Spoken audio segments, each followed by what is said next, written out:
Hello and welcome to another episode of Tips and Ideas with Ed Wallace, Midwest Landscaping, www.uniqueenvironments.com. I'm doing a site visit here in Los Angeles at a job we did this past summer of Kurapia utility ground cover. The client had some concerns about some areas, some patch areas that were drying out. It looked like they had some type of fungus, or he just wanted to know what the heck was going on. So I pointed out to him it's probably a watering situation of being overwatered in certain areas.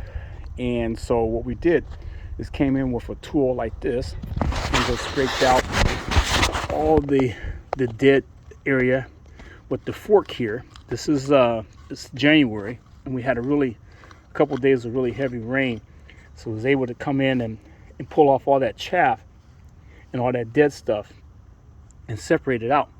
And the reason why is because the Kurapia, it has a really intense root system, and it will basically fill itself back in when it comes to the spring and summertime, when things start to kick in and blossom out.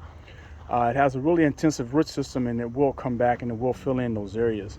So I said, don't do any watering, don't do any fungicide, any kind of pest controls type stuff here.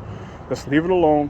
Scratch out that areas that are pretty rough looking or chaffy looking or dried up, and let it be bare, because the new runners will basically send out new growth and it will fill in. And also this time of year we need to do like a spring fertilization. So the fertilizer I was recommending that we could use here is something that has the larger numbers, the potassium and phosphorus and potassium. You want something with the larger last two numbers rather than having something that has a higher nitrogen level number, because that will give you too much flush growth on the top. So what we want is to build up that root system and also the capacity for the plants to put out flowers and fruit. So I suggested to the client that he get some either liquid or some granular fertilizer with the larger two numbers at the end, and do a fertilization. And if we're going to do dry, then we do it right before the rains, because there's supposed to be some more rains predicted here in Los Angeles area, and that way you can get a good wash in of the fertilizers. Or if he does the liquid, to put it down and get a good drench in. But if he puts down dry before it rains again, just to make sure he works it down into the Kurapia really good, so you don't have anything sitting on the top. But that's just a little checkup on the property. Here's some runners that were left from pulling out the chaff. We're going to just put them in a planter cup, put some soil in it, have a little patch. So if we need some patchwork done, we have a little cup of Kurapia we can put in. But other than that, what do you say, homeowner? After about 6 months of it being in, what's your take on Kurapia?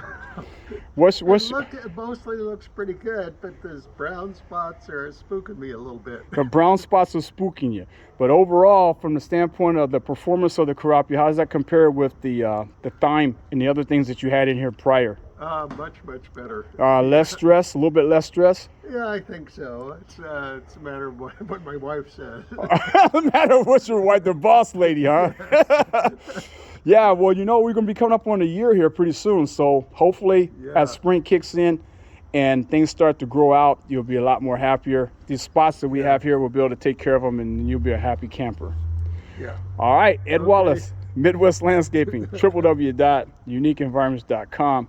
Be sure to give me a thumbs up, hit that like button, subscribe if you haven't already subscribed, and stay tuned, because you never know when your boy will be coming in your part of town.